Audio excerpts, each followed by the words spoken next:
안녕하세요. 아이 둘 키우고 있는 올해 40대 중반 여자입니다. 나름 현명하게 결혼 생활 하고 있다고 생각했는데 자기가 직접 해야 할 부모님 효도를 매번 저에게 강요하던 남편과 결국은 이혼하게 되었네요. 남편과는 인연이 꽤나 길어요. 동갑내기이고 학창 시절부터 알던 사이였지요. 서로 살던 집이 대문을 마주하고 있던 집이라 가까이 사는 만큼 둘이서 꽤 친하게 지냈습니다. 집안끼리도 활발한 교류가 있었고요. 그때 당시에 시어머니는 전업주부셨는데 이따금씩 아는 분 일을 도우러 나가시곤 했었습니다. 그럴 때마다 시어머니가 우리 아들 저녁 식사 좀 챙겨달라며 남편을 저희 집에 보내곤 했어요. 한 달에 열흘은 남편이 저희 집에서 저녁 식사도 같이 하고 그랬습니다. 남편 성격이 그때부터 꽤나 싹싹했던 편이라 맨입으로 밥만 얻어먹을 수는 없다며 저희 집 집안일도 돕고 그랬었습니다. 그때는 저랑은 그냥 친구 사이였지 그 이상도 그 이하도 아니었어요. 같은 학교를 다녔다 보니 학교에 같이 가고는 했는데 그때마다 다른 친구들이 둘이 사귀냐고 그런 농담 정도만 주고받던 사이였지요. 아무튼 제가 서울에 있는 대학교에 들어가게 되면서 저희 집이 아예 제가 다니던 학교 근처로 이사를 하게 되었습니다. 그리고 그 이후부터는 연락도 없이 지내게 되었어요. 그렇게 남편이라는 존재가 제 기억에서 희미해져 갈 때쯤 정말 우연한 기회로 남편을 다시 만나게 되었습니다. 과거 기억과는 사뭇 달라진 서로의 모습에 오랜만에 재회한 친구 사이가 결국엔 연인 사이로 발전하게 되었고요. 그렇게 2년 정도 만났나 저희 집에서 남편과 제가 연애를 하고 있다는 사실을 알게 되고부터는 저희 친정어머니가 은근히 제가 남편과 결혼하기를 원하셨어요. 어릴 적 기억에 싹싹하고 부침성 좋은 남편의 모습을 기억하고 계셨던 거죠. 양쪽 집안의 교류가 자주 있던 편이다 보니 시어머니도 저를 기억하고 계셨어요. 어렸을 때 가까이 살던 것부터 이렇게 재회하게 된 게 하늘이 점지해준 인연이라며 결혼을 환영하셨죠. 그때까지만 해도 시어머니의 아들을 향한 집착이 이 정도까지 심할 줄은 몰랐습니다. 그리고 그런 시어머니에 대한 남편의 마음 또한 어마무시하게 애틋하다는 것도요. 연애 초반에 저희가 이사를 나가고 몇 년 지나지 않아서 아버님이 돌아가셨다는 이야기를 들었어요. 일터에서 불의의 사고를 당하셨다고 합니다. 그래도 보상금이며 보험 같은 게 있어서 그동안 사는데 큰 고생은 안 하셨다고 해요. 그 직후에 그렇게 받은 돈을 가지고 서울로 삶의 터전을 옮기게 되었던 거고 그렇게 우연찮게 저를 재회하게 되었던 거였죠. 하늘이 맺어준 인연이라 떠들며 저희 결혼을 열렬히 환영해 주셨던 말과는 다르게 결혼 후 시간이 지남에 따라 저를 향한 시어머니의 태도는 그야말로 180도 돌변했습니다. 처음에는 이혼까지 해야 할 만큼은 아니었어요. 딱히 못되게 한 것도 없지만 그렇다고 해서 저한테 엄청나게 잘해주거나 하지는 않았죠. 그냥 보통의 평범한 시어머니와 며느리 관계였다고 보시면 될 것 같아요. 아무리 오래전부터 알았고 집안끼리도 왕래가 있었다고 한들 그게 꼭 저와 시어머니가 고부관계가 아니라 모녀관계 같을 필요는 없는 거잖아요. 시어머니가 어떤 며느리상을 원했는지는 모르지만 저는 딱 남들 하는 만큼만 했어요. 제 스스로 시어머니한테 엄청 잘했다고 자부하지는 못하지만 남들 하는 만큼 이상은 했다고 생각합니다. 굳이 명절이나 생신, 어버이날 같은 날만 아니라 한 달에 2번 이상은 꼭 시댁에 인사드리러 들렀어요. 꼭 주말이 아니더라도 퇴근길에 남편과 함께 시댁에 다녀오고 그랬죠. 아무래도 아들 장가 보내고 혼자 지내게 되셨으니 혼자 지내는 게 외롭진 않을까 싶어서 친정보다 더 많이 신경을 썼습니다. 이만큼 신경을 써주는 걸 고마워하라고 남편에게 생색 한 번 낸 적 없었어요. 지금 와서 생각해보면 치사해 보일지라도 생색은 좀 낼 걸 그랬나 봐요. 그랬다면 제가 이만큼 시어머니를 신경 쓰고 있었다는 걸 당연하게 여기는 게 아니라 눈꼽만치라도 고마워하거나 했을 수도 있었을 텐데 말입니다. 아무튼 이 정도까지 제가 해서 그랬던 건지 그때까지는 시어머니도 정신이 멀쩡해서 그랬던 건지 모르겠지만 결혼 생활 초반에는 시어머니와는 달리 큰 문제가 없었어요. 아니, 없었다고 저 혼자 착각했던 걸 수도 있습니다. 매번 남편과 시댁에 그렇게 방문을 했을 때면 시어머니는 항상 아들인 남편 걱정만 그렇게 해대셨거든요. 그냥 해주는 걱정이면 안부인 사 정도로 받아들이겠는데 시어머니는 늘 저를 앞에다 두고 남편한테 살이 좀 빠진 것 같다느니 끼니는 제대로 챙겨 먹고 다니고 있냐느니 하면서 질문을 하셨어요. 그때는 왜 그걸 저한테 내 아들 굶기지 말고 밥 좀 잘 챙겨주라고 눈치를 주는 거라는 생각을 못했는지. 뭐 그때 알았다고 한들 시어머니가 남편 밥 잘 좀 챙겨주라고 했다 해서 이혼까지 하지는 않았을 테지만요. 아무튼 시어머니가 조금씩 돌변하기 시작한 건 우리 쌍둥이 아이가 생기면서부터였습니다. 저희가 그때 당시에는 차가 없었거든요. 저희 집에서 시댁까지 대중교통으로는 40분 정도 거리였는데 부름배 이끌고 지하철 타고 가기에는 무리가 있었어요. 그 덕에 매달 두어 번은 꼭 다녀오던 시댁에 다니는 횟수가 점점 줄어들게 되었습니다. 그때까지만 해도 별다른 큰 문제는 없었어요. 그런데 아이들이 태어나고 나서는 문제가 커지기 시작했습니다. 출산 후에 일단 어떻게 될지 모르니 육아휴직을 신청했었어요. 지금도 육아휴직 쓰는 게 엄청 눈치 보인다고들 하는데 그때 당시에는 더더욱 눈치가 보였습니다. 제가 다니던 회사가 규모도 그렇게 큰 회사가 아니었다 보니 더더욱이 그랬어요. 하지만 운이 좋게도 회사 사장님이 그런 데에 있어서는 참 오픈마인드셨어요. 그렇게 1년의 시간을 벌 수 있었습니다. 정말 다행이라 생각했지요. 그렇게 출산 후 조리원을 다녀와서 본격적인 육아를 시작하게 되었습니다. 제가 뭐 엄마 경력이 있던 것도 아니고 아이를 몇 명이고 낳아본 적이 있던 것도 아니었고 아이를 키워본 적이 있던 것도 아닌데다가 마침 또 저희 아이들이 쌍둥이였던지라 처음에는 정말 어떻게 해야 할지 막막했어요. 그때 친정어머니께서 직접 저희 집까지 찾아오시면서 육아를 도와주셨습니다. 거의 매일같이 찾아오셔서 종일 저를 도와주시고 남편 퇴근할 때 맞춰서 집으로 돌아가시고 하셨어요. 약속이 있으신 날이면 볼일 다 보시고 나서 저희 집에 찾아와서 도와주셨고요. 늘 남편 집에 올 시간 맞춰서 돌아가셨는데 볼일 때문에 조금 늦게 도착한 그런 날이면 남편 퇴근하고도 한 30분에서 1시간 정도 더 계시다 가셨습니다. 뭐라도 하다 더 도와주고 싶으신 그런 마음 때문에 그러셨던 거예요. 저 대신 아이를 봐주시기도 하셨고 아니면 저 대신 다른 집안일을 도와주시거나 하는 식이셨습니다. 그런데 언젠가부터 어머니가 그렇게 저희 집에 와 계시는 걸 가지고 남편이 조금 불편하다는 내색을 하기 시작했어요. 힘들게 일하고 퇴근해서 집에 왔는데 장모님 계시면 쉬는 게 눈치가 보인다고요. 어릴 적에는 저희 집에 저녁 식사 얻어먹으러 와서 집안일도 도와드리고 그렇게 싹싹하게 굴어놓고는 지금도 신세 지는 건 매한가지인데 왜 저러나 싶었죠. 10년이나 더 지난 이야기였으니 성격이 충분히 바뀔 수 있는 법이라고 이해하려 했지만 아쉬운 건 어쩔 수 없었어요. 친정어머니가 뭐 엄청난 거 바라고 오시는 것도 아니었고 막말로 제가 남이 자식들 어디서 데려와 키우는 것도 아니고 우리 자식 키우는 건데 말이죠. 괜히 친정어머니가 눈치 보실까봐 남편이 그런 말 꺼냈다는 건 일부러 전하지 않았어요. 그렇다고 해서 당장 남편이 퇴근해서 아이 키우는 걸 도와주는 것도 아니었고 집안일을 도와주는 것도 아니었거든요. 그렇게 한 몇 달 정도 지난 어느 날이었습니다. 여전히 친정어머니가 볼 일이 있으셨던 날에는 남편 퇴근 시간과 맞물려서 저희 집에 잠깐 계시다 가셨죠. 그런데 하루는 남편이 그러더라고요. 그렇게 장모님만 챙기지 말고 우리 어머니도 좀 신경 써달라고요. 당연하겠지만 정말이지 어이가 없었습니다. 친정어머니가 저희 집에 뭐 놀러 오시는 것도 아니고 육아며 집안일이며 잔뜩 도와주시고 고생이란 고생은 다 하고 가시는데 그걸 두고 제가 친정어머니만 챙긴다고 말하는 게 웃기지도 않더라고요. 제가 대번에 날카로워져서 시어머니도 신경 써달라는 게 무슨 말이냐고 물어봤어요. 그랬더니 우리 어머니 집에서 혼자 지내시는데 얼마나 외로우시겠냐고 요즘 제대로 찾아뵌 적도 없는데 좀 신경 좀 써주면 좋겠어서 꺼낸 말이다 하더라고요. 그냥 듣고 넘기긴 그래서 남편한테 곧바로 한마디 했어요. 친정어머니가 여기 오셔서 뭐 놀다가 가시는 줄 아느냐고 참 어이없다고요.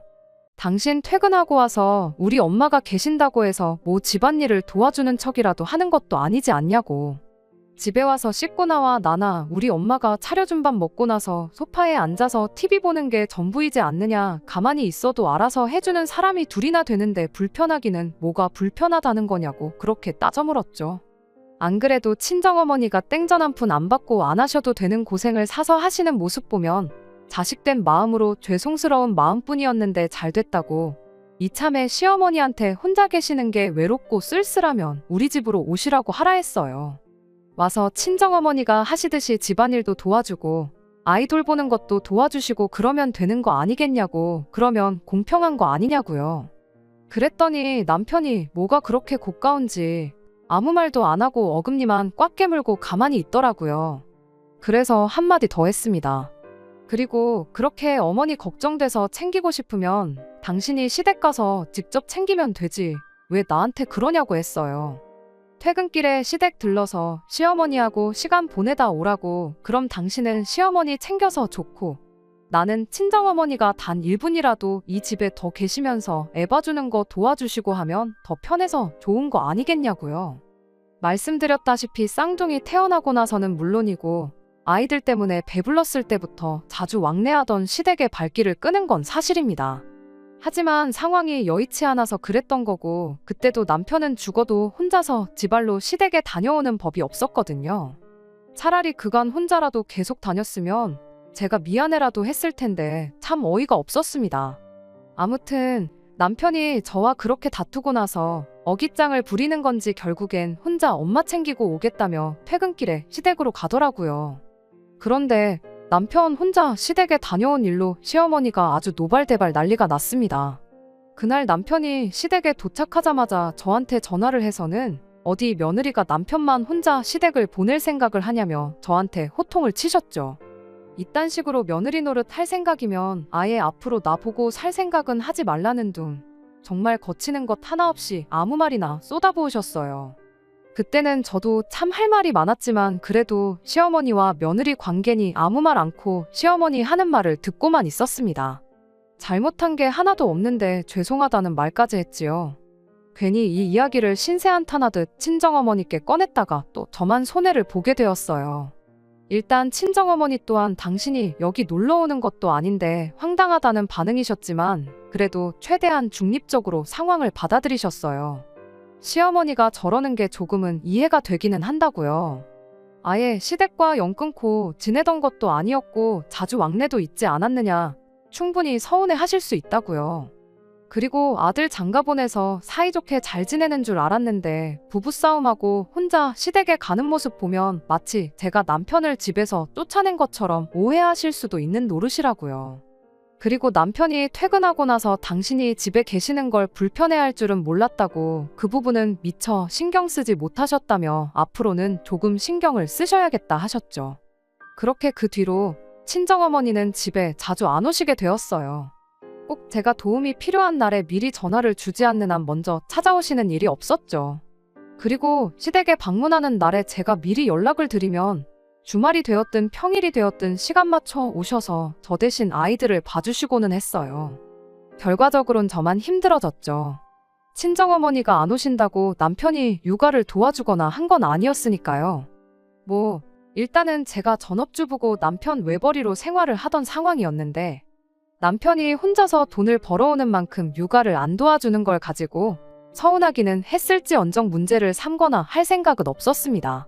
그리고 친정어머니가 더 모소시게 된 것 또한 언제까지 엄마가 자기 자식들 키우는 걸 쌍둥이라는 핑계로 계속 친정어머니를 집으로 불러내 고생시킬 수도 없는 노릇이기도 했고, 그간 친정어머니 도움받으면서 육아와 집안일을 병행하는 게 손에 있기도 했다 보니 시간이 지남에 따라 그건 익숙해져 갔어요. 그렇게 출산 전에 하던 것처럼 시댁에는 달에 2-3번씩 방문하게 되었는데 시어머니는 좀처럼 토라진 그 마음을 풀지를 않았습니다. 시댁 갔을 때 시어머니 입에서 좋은 이야기를 들어본 게 손에 꼽을 정도였어요. 쌍둥이 출산하고 나서 제가 살이 많이 붓기는 했습니다. 그런데 그건 남편도 마찬가지였어요. 제가 원래 조금 마른 체형이었고 남편은 덩치가 좋은 편이어서 남편은 그대로인데 저 혼자만 살이 붙은 것처럼 보였을 수도 있다고는 생각합니다만 시어머니는 그런 저를 보고 매번 꼬투리를 잡아댔습니다. 좋은 거 혼자만 먹고 다니지 말고 네 남편도 좀 나눠주라면서 그렇게 시비를 거셨어요. 우리 아들은 피죽도 못 얻어먹은 사람 마냥 하루가 다르게 말라 비틀어져 가는데 너는 어떻게 볼 때마다 살이 더 찐 것 같냐고. 대놓고 저 기분 나쁠 말들만 골라서 서슴지 않고 하시곤 했습니다. 처음에는 시어머니가 얼마나 저한테 삐졌으면 뒤끝을 저렇게 부리나 싶었죠. 그냥 그동안 쌓인 거 분풀이 하는 거라 생각해서 그렇다 할 대응도 하지 않았어요. 시간이 지나면 저러는 것도 줄어들겠지 싶었는데 애석하게도 1년이고 2년이고 시간이 지난다고 해서 심해지면 심해졌지 나아지는 거 하나는 없더군요. 뭐가 됐든 간에 사소한 거 꼬투리 잡아서 저한테 싫은 소리 하는 게 일쑤였고 심지어는 우리 아들 장가 잘못 보내서 고생만 시키고 있구나 이런 말까지 했던 적도 있습니다. 그런데 그간 시르소리를 하도 많이 들어서 그랬나 제 귀에도 딱지가 앉은 것 같더라고요. 시어머니가 그 어떤 소리를 해도 저한테는 더 이상 그게 상처가 되지가 않았던 거예요. 물론 잔소리 듣고 그러는 그 순간만큼은 또 저러시네 싶어서 짜증이 나긴 했지만 제 성격이 원래도 조금 무던한 편이고 막말로 제 앞에서 아들 장가 잘못 가서 고생한다는 말은 꺼내면서도 직접적으로 이혼을 하라던지 이혼을 시켜야겠다던지 이런 이야기는 따로 꺼내질 않으셨다 보니 그냥 버릇처럼 꼬장을 부리시는 거구나 하고 가볍게 넘겼어요. 원래도 홀어머니가 조금 그런다잖아요. 특히나 자식 결혼시키고 나이 먹고 나면 더 심해진다고요. 고독이 사람을 더 날카롭게 만드는 거라 생각했고 말만 기분 나쁘게 할 뿐이지 직접적으로 저한테 해를 끼치는 건 없었다 보니 그냥 그러려니 하고 넘겼습니다. 그리고 사실 그때 당시에는 애들 때문에라도 이혼 생각은 아예 하지도 않았었어요. 육아휴직 끝날 때쯤 되어서 친정어머니께서 아이를 당신이 봐줄 테니 저보고 복직을 하라고 하셨지만 막상 친정어머니가 아이를 봐주시게 된다고 해서 저희 집안 형편에 어머니한테 돈 얼마 드릴 만큼 여유로운 상황도 아니었고 게다가 한 명도 아니고 두 명인데 그런 고생과 부담을 지어드리는 거야말로 못할 짓이라 생각해서 복직을 포기하고 전업주부의 삶을 살면서 아이들을 키우기로 정했던 거예요. 그렇다 보니까 솔직히 시어머니가 기분 나쁜 소리 몇 마디 한다고 해서 이혼까지 할 엄두가 안 났다고 해야 할까요? 어차피 시어머니 저러던 게 하루 이틀일도 아니고 저도 그만큼 저런 게 익숙해졌다 보니 어느샌가 한 귀로 듣고 한 귀로 흘릴 만큼 나름대로의 노하우가 생겼기도 하고요. 아무튼 그렇게 재작년까지 혼자 힘으로 아이들 키우다가 언제부턴가 내가 계속 전업주부로 지내야 할 이유가 있나 하는 생각을 갖게 되었어요. 애들도 클 만큼 커서 학교 끝나면 바로 학원을 나가고 그랬다 보니 제가 집에서 밥하고 빨래하고 그러는 것보다야 저금도 모자란데 애들 대학 들어갈 때 대비해서 학비라도 좀 벌어놓는 게 좋겠다 싶어 그때부터 일을 다시 시작했어요. 아이들 태어나기 전에 다니던 회사랑 비교해보면 그때 다니던 회사도 규모가 작은 회사였지만 지금 다니고 있는 회사는 그때 다니던 곳보다도 더 작은 회사였습니다. 그래도 이렇게 일을 하면서 경력을 쌓을 수 있다는 사실만으로도 감지덕지였지요. 아무튼 제가 다시 일을 시작했다고 해서 시댁의 발길을 끊거나 한 건 아니었어요. 하지만 작년 말부터 또 하나 달라지기 시작한 게 있었는데 그건 시어머니한테서 저한테 직접 걸려오는 연락이 부쩍 늘었다는 겁니다. 그전까지는 저랑은 따로 전화 한 통 한 적이 없었거든요. 안부전화 해봐야 잔소리밖에 안 하시니 그건 남편한테 직접 하라고 시켜놓은 상태였다 보니 직접적으로 시어머니와 전화 연락을 했던 적은 정말 지난 10몇 년간 손에 꼽을 정도였어요. 그러다 작년 말부터 시어머니한테서 먼저 전화가 걸려오는 일이 늘어나기 시작한 겁니다. 매번 전화해서 저한테 하는 말이 여기가 아프다, 저기가 아프다 그런 이야기뿐이었어요. 말씀드렸다시피 시댁이 저희 집에서 대중교통으로 40분 거리거든요. 맘먹으면 못 찾아갈 거리는 아니었지만 그렇다고 해서 여기 아프다 저기 아프다 할 때마다 시댁 찾아가서 병원 모셔다 드리고 할 형편은 못 되었지요. 더더욱이 저는 그때 이미 일을 시작한 시기였다 보니 시어머니 병원 모시고 가겠다고 회사에 아쉬운 소리도 하고 싶지 않았고요. 그런데 틈만 나면 그렇게 여기저기 아프다는 식으로 전화를 해대니 저도 불편하고 그래서 아예 날 잡고 회사에도 월차를 내서 시어머니 모시고 병원에 검진받으러 한번 다녀올 생각이었습니다. 그런데 막상 병원에를 다녀오자는 말을 꺼내니 멀쩡한 사람을 환자를 만들고 있냐며 싫다고 고집을 부리더라고요. 아프면 병원을 가셔야지 왜 저한테 전화를 하시냐, 저랑 전화통화한다고 낫는 것도 아니지 않냐 따져물어도 저 시어머니 고집을 누가 꺾을 수 있었겠나요? 그때까지만 해도 왜 저렇게 사소한 걸로 사람을 못 살게구나 싶었습니다. 그게 합가하려고 개수작을 부리는 거라고는 상상도 못했어요. 그렇게 날이면 날마다 시어머니 앓는 소리 들어가며 하루하루 보내던 와중에 올해 봄 지나서 남편이 난데없이 이제는 시어머니 모시고 같이 살 때가 되지 않았냐는 말을 꺼내왔습니다. 그때 딱 눈치챘지요. 시어머니가 그간 병원은 문턱도 안 넘어보고 저한테 전화해서 아프다고 노래를 부르셨던 진짜 이유가 이걸 노렸다는 걸 말이에요. 갑자기 아프다고 하면 안 믿을까봐 정성스럽게 작년부터 해서 차곡차곡 모시고 살아야 할 이유를 쌓기 시작했던 겁니다. 남편은 끝까지 시어머니가 너무나도 걱정된다는 말투로 어머니 올해 연세가 몇이신데 앞으로 살아봐야 몇 년을 더 사시겠냐고 아무래도 걱정이 돼서 안 되겠다며 하루라도 빨리 합가를 하는 쪽으로 알아봐야겠다는 거예요. 아버지 돌아가셨을 때도 자기가 그렇다 할 효도 한번 못 해보고 보내드린 게 평생 후회가 되는데 어머님이 저러다 돌아가시기라도 하면 얼마나 더 큰 후회가 남겠냐고요. 그래서 제가 남편한테 그러냐고 당신 말 틀린 거 하나 없다고. 그럼 당장이라도 내일부터 모시고 살아야겠다고 한마디 대답해줬습니다. 제 입에서 그런 대답이 나올 거라고는 생각도 못했는지 남편이 두 눈을 휘둥그레 뜨고는 저를 쳐다보더라고요. 얼마나 당황했는지 말까지 더듬으면서 그럼 내일부터 모시는 걸로 하면 되는 거냐 되묻기까지 하더군요. 남편한테 당연한 거 아니겠냐고 자식이 부모한테 효도한다고 하는데 못하게 하는 게 더 이상한 거 아니겠냐고 말해주고 한마디 더 해줬습니다. 우리는 걱정 말라고 얼마나 다행이냐 내가 직장 구해서 돈 벌기 시작해서 다른 건 몰라도 우리 생활비랑 애들 학원비는 늦지 않게 보내달라고 했어요. 시어머니 와서 지낼 장소라도 미리 마련해 놓으려던 건지 이방저방 돌아다니면서 두리번거리던 남편이 제 말이 끝나기 무섭게 뒤를 돌아봤죠. 방금까지는 어안이 벙벙하긴 하지만 어쨌든 시어머니 모시고 살자는 제 말에 기뻐 보이던 남편 표정이 생활비 늦지 않게 보내라는 말은 무슨 소린가 하는 표정으로 바뀌어서 저를 쳐다보고 있었어요. 아니나 다를까 생활비랑 학원비는 무슨 말이냐고 저한테 물어보더라고요. 그래서 남편에게 당신은 내일부터 어머님 모시고 살게 될 거 아니냐고. 그렇다고 해서 우리가 밥 굶고 애들 학원도 못 다니게 할 수도 없는 노릇 아니겠냐고 했죠. 어머님 모시고 살면서 생활비가 들어갈 테니 여지껏 보내던 만큼 보내라고는 하지 않겠다고.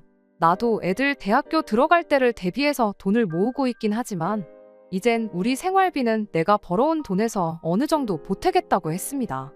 남편은 그때까지도 제가 무슨 말을 하는 건지 도통 이해를 못한 표정이었어요. 그래서 남편이 제 말을 제대로 이해할 수 있게 제대로 설명을 해줬어요. 당신이 당신 입으로 이젠 시어머니 모시고 살아야 할 때가 왔다 하지 않았냐고. 일단 급한 짐은 내가 싸줄 테니 당신은 쉬고 있으라고요. 내일부터 당장 혼자서 어머님 모시고 살려면 체력이 필요할 텐데 짐 싸는 걸로 힘까지 뺄 필요나 있겠냐고 걱정 말고 쉬고 있으라 했습니다. 그리고 어머님 댁 가서 지내다가 내가 안 챙겨준 게 있으면 번거롭게 집에 찾아오지 말고 전화하라고. 그러면 내가 택배로 따로 보내주겠다고 했더니 남편이 지금 내 말을 잘못 이해한 것 같은데 어머니 모시고 살겠다는 건 우리 집에 어머니를 모셔오겠다는 소리라고 설명을 하기 시작했습니다. 그래서 남편한테 뭐하러 그러냐고 안 그래도 집도 좁아 터졌는데 어머님까지 오셔서 다 같이 부대끼며 살 필요가 뭐가 있겠냐고요. 우리 방 애들 방 하면 빈 방이라고는 베란다밖에 없는데 당장 어머님을 베란다에 모실 수도 없는 노릇 아니겠냐. 누가 봐도 당신 혼자 짐 싸서 어머님 댁으로 나가는 것만큼 좋은 방법이 없는 거 모르냐고 한마디 더 해줬습니다. 그랬더니 방금 전까지만 해도 기뻐서 눈이 뒤집힐 것만 같아 보였던 남편이 장난치지 말라며 저한테 짜증을 내기 시작했어요. 저는 남편한테 내가 지금 장난치는 것처럼 보이냐고 당신이 생각해도 이 집에 어머님 모시는 게 가당키나 하냐고 대답했죠. 남편은 방법이 왜 없냐고 당장 어머님 댁 전세금을 빼서 그 돈을 합쳐다가 더 큰 집으로 이사 나가면 되는 거 아니겠냐고 저한테 따져묻길래 제가 어머님 댁 전세금이 얼마나 되느냐고 물어봤어요. 정확한 금액은 몰랐지만 시어머니가 엄청 좋은 집에 사셨던 게 아니었거든요. 다층주택 1층에 부엌하고 거실에 화장실 딸린 방 하나 얻어서 살고 계셨는데 아무리 좋게 쳐줘봐야 1억 이상을 넘을 수 없다고 생각했어요. 그리고 제 예상은 어느 정도 맞았습니다. 전세금 빼면 1억 2천 정도 나온다길래 남편한테 현실적으로 생각해보라고. 우리 집 팔아서 1억 2천 더 보탠다고 해서 얼마나 큰 집으로 이사를 갈 수 있겠냐고. 내 말대로 당신 혼자 어머님 댁 가서 어머님 모시고 효도하는 것만큼 좋은 방법이 없다고 한마디 해줬지요. 그랬더니 남편이 뭐 서울만 집이냐고, 경기도 이런 데 가면 지금 우리 집보다 훨씬 좋은 신축 아파트를 더 싸게 들어갈 수 있다는 거예요. 남편한테 애들이 지금 얼마나 중요한 시기인데 갑자기 이사를 가자고 하는 거냐고. 어머님 모시는 것도 중요하지만 애들 미래도 중요한 거 아니겠냐 했더니 더 말을 못 하더라고요. 결국엔 혼자 힘으로는 안 되겠다 싶었는지 남편이 애들을 회유하기 시작했어요. 이 집보다 훨씬 넓고 새로 지은 아파트에서 살고 싶지 않느냐고요. 애들이 뭐 되어서 살먹은 유치원생도 아니고 당장 이사 가면 친구 사귀는 것부터 시작해 자기 인생의 대격변이 일어난다는 것 정도는 알만한 나이인데 할머니랑 같이 살겠다고 이사를 가자고 하겠나요? 대번에 이사 갈 생각 없다고 딱 잘라 대답을 하더라고요. 애들한테 이사 가자고 꼬드기는 건 안 먹히겠다 싶었는지 작전을 바꿔서 이제는 저를 내쫓을 생각을 하는 겁니다. 그러면 저보고 시어머니 집에 가서 지내래요. 자기는 어머니를 집에 모시고 와서 애들하고 같이 지내겠다고요. 결혼할 때야 가지고 있던 돈으로 조금씩 같이 보태긴 했지만 제가 아이들 태어나고부터 남편 혼자 외벌이 하면서 남은 대출금을 다 갚았으니 이 집의 소유권이 자기한테 있으니 저보고 나가라는 더럽고 치사한 수작이었죠. 하지만 그건 사실이었다 보니 솔직히 남편이 그렇게 나오면 제가 어떻게 할 방법이 없던 것 또한 사실이었는데 애들이 저를 도와줬어요. 엄마 혼자 그 집에 가게 되면 자기들도 저를 따라 할머니 집에 가서 살겠다고요. 남편이 애들 반응에 당황해서는 그렇게 되면 이사 가는 거랑 똑같은 거 모르냐, 가서 친구도 새로 사귀고 그래야 한다 겁을 주기 시작했어요. 그런데 아이들이 남편한테 아빠랑 할머니랑 사는 것보다는 그 편이 낫다고 딱 잘라서 말을 하더라고요. 그거 보니 얼마나 속이 후련하고 애들이 대견스럽던지. 애들이 저러는 것도 이해가 가요. 아빠라고 애들이 싫어하고 그러는 건 아니지만 여지껏 애들 케어하는 건 저 혼자만의 몫이었잖아요. 시작한 지 얼마 되지는 않았지만 제가 다시 일을 하면서도 아이들 케어는 여전히 저 혼자 해야 했고요. 그렇다 보니 애들한테는 아빠보다는 제가 더 소중한 존재였던 거예요. 거기에 맨날 엄마한테 싫은 소리만 해대는 할머니는 애들 입장에서는 세상에서 제일 좋은 엄마를 괴롭히는 사람이고 같이 살고 싶지 않은 사람일 뿐. 그 이상도 그 이하도 아니었지요. 남편을 제외한 이 집에 있는 모든 사람들이 하나같이 시어머니랑 살기 싫다는데 거기서 남편이 혼자 고집 부린다고 해서 될 일이 아니었습니다. 결국엔 남편이 혼자 폭발을 해서 저한테 큰 소리를 치기 시작했어요. 너는 엄마가 돼서 애들 교육을 어떻게 시켰길래 부모 소중한지도 모르는 후레자식으로 키워놨냐고요. 이 인간이 애들 듣는 데서 못하는 말이 없다고 당장에 멱살 잡고 방으로 끌고 들어갔어요. 방에서도 남편이 성질 부리는 건 여전했습니다. 당신이 평소부터 애들한테 할머니를 나쁜 사람이라고 세뇌를 시켜서 저러는 거 아니겠냐며 할 말 못할 말 가리지 않고 생각나는 대로 쏟아내는데 그 꼬라지가 마치 시어머니하고 완전 똑같아 보이더라고요. 그래도 일단은 최대한 이성적으로 남편에게 한마디 했어요. 이 집에 모시나 당신이 어머님 집에 들어가서 혼자 어머님을 모시나 나는 시어머니 모시는 데 있어서 눈꽃만큼도 도와드릴 생각이 없다고. 그런데 뭐가 아쉬워서 계속 이 집에 같이 모시려고 하는 거냐 했더니 남편이 얼굴이 시뻘개져서는 입에 개거품까지 물면서 내가 밥을 할 줄 아는 것도 아니고 집안일을 능숙하게 하는 것도 아닌데 나 혼자서 어머니를 어떻게 모시냐고 따지는 거 아니겠어요? 그래서 말 한 번 잘했다고 당신도 못하는 걸 왜 나한테 시키려고 하는 거냐고. 당신이 못하는 걸 내가 대신 해주는 건 효도가 아니라 대리효도라고 딱 알려줬어요. 나는 모셔도 내 부모님 모실 거지 시어머니 밥 해주고 빨래 해주고 하면서 같이 살 생각은 추호도 없다고요. 뭐라고 효도는 셀프인 거 모르냐고. 그 말 명심하고 당신이 직접 할 거 아니면 모시자는 말도 꺼내지 말라고 했습니다. 그랬더니 남편이 나름 초강수를 내더라고요. 아니, 남편 입장에서야 초강수였지 제가 볼 때는 자충수에 불과했지만 말이지요. 난데없이 남편이 애들 아빠 없이 키우고 싶냐고 겁을 주더군요. 이혼하겠다는 소리였죠. 시어머니 우습게 보는 마누라, 애한테 할머니 나쁜 사람이라고 세뇌시킨 마누라는 필요 없다고. 보아하니 애들도 당신 따라갈 것 같은데 당신 소원대로 어머니는 나 혼자 모실 테니 한번 서로 죽고 못 사는 식구들끼리 똘똘 뭉쳐 잘 살아보라는 거예요. 저는 남편한테 고민할 것도 없이 그러자고 대답했습니다. 사실 남편이 진짜로 제 말 듣고 군소리 없이 혼자 시어머니를 모시러 갔다고 치면 남편 없이 애들하고만 살게 되는 건데 다를 게 없는 거잖아요. 시어머니 안 모셔주면 이혼하겠다는데 제가 굳이 이 결혼을 억지로 유지하겠다고 어머님 모셔줄 테니 이혼만큼은 하지 말아달라고 납작 엎드릴 필요도 없는 거라 생각했죠. 아이들 태어나고부터 여태까지 시어머니가 저를 두고 막말을 쏟아부을 때 그러지 마시라고 한마디 하기는커녕 중간 역할 하면서 시어머니와 저 사이의 관계를 조금이나마 좋게 만들려고 노력한 적 없는 사람인데 그때 당시야 제가 직장까지 그만두면서 육아를 했고 아이들 생각하면 이혼할 엄두가 나지 않았을 뿐인데 이젠 저도 벌이가 있고 아이들도 클 만큼 컸잖아요. 제가 불리할 게 하나 없는데 남편은 무슨 믿는 구석이 있어서 저렇게 고자세로 나가나 싶었습니다. 남편한테 이혼 서류는 내가 준비할 테니 일단 당신은 시댁에 가 있으라 했어요. 이러는 거 애들한테 보여주는 게 좋을 거 하나 없지 않냐고 했더니 그래도 애 아빠라고 그 말은 듣고 시댁으로 가더라고요. 혹시 모르죠.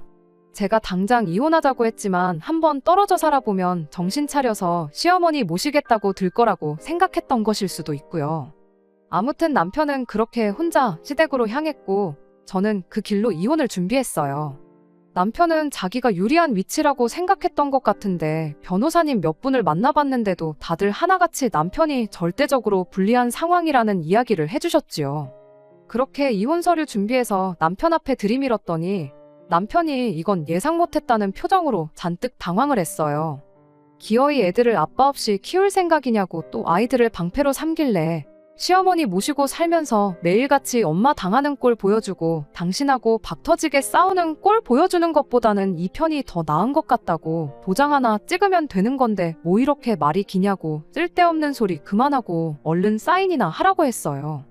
남편은 자기가 처한 입장을 아직도 이해 못했던 건지 끝까지 센 척을 하더라고요. 네가 이 집에 한 게 뭐가 있냐고 재산 분할을 받아갈 생각을 하냐? 누굴 호구로 알고 있냐며 사인을 거부했습니다. 저는 다 변호사님들한테 상담받고 해서 정한 재산 분할 비율이었거든요. 변호사님이 5대5로 받아도 아쉬울 게 없는 상황이라 했는데 저는 향후 남편이 보내야 할 양육비까지 계산해서 일부러 욕심내지 않고 아이들과 살 곳 정도만 마련할 수 있게 25% 정도만 잡았었거든요. 그런데 남편이 땡전 한 푼 줄 수 없다고 나오니 결국 소송전으로 갈 수밖에 없었습니다. 그렇게 저희는 이혼을 하게 되었어요. 법원에서 정해준 재산분할 비율은 6:4로 제가 4남편이 6이었습니다. 변호사님 말대로 5는 아니었지만 남편이 고집 부린 덕에 당초 생각했던 것보다 훨씬 더 많은 돈을 분할받게 되었어요. 아직 대학교 가려면 몇 년이나 더 남은 아이들 키우는데 매달 보내야 하는 양육비는 물론이고요.